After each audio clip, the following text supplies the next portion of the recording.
The Lethbridge Hurricanes recently held their annual general meeting. The hockey club reported a large financial loss last season to the tune of more than $450,000. One of the main reasons was the lack of ticket sales.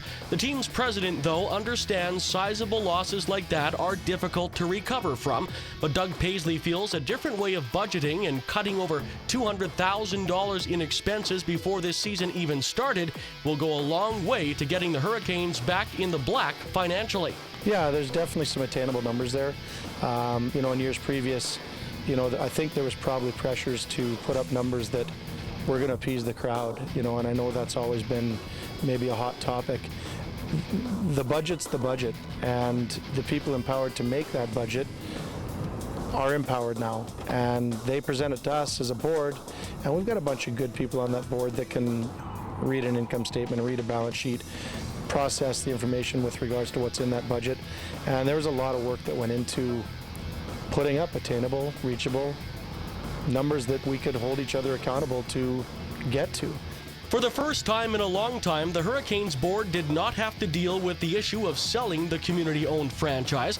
In fact, the word sale wasn't mentioned once during the entire AGM. Paisley acknowledges that's a positive thing to not have that big black cloud hanging over the organization. It's a really, really big step in the right direction. We realize that potential is still possible. People still have to come and support this team, and we have to pay bills based on ticket sales. But to not have that another motion, literally last year when it happened, it put a pause button on the whole season because it literally stalls out your sales staff, because the people out there that are willing to buy or would normally be willing to buy, they take a wait-and-see attitude. It stalls out your prospects that won't sign because they're going to take a wait-and-see attitude.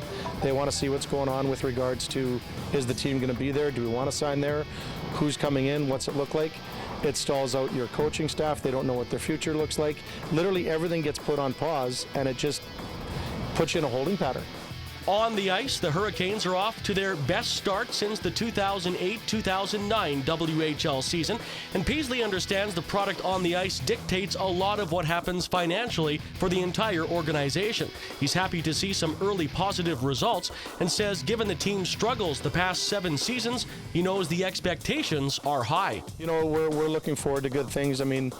Peter makes no mistake. He's not making any promises, but he expects that team to compete, and he's brought 23 new faces in here, changed some personnel, brought a good solid coach, to work with these young guys.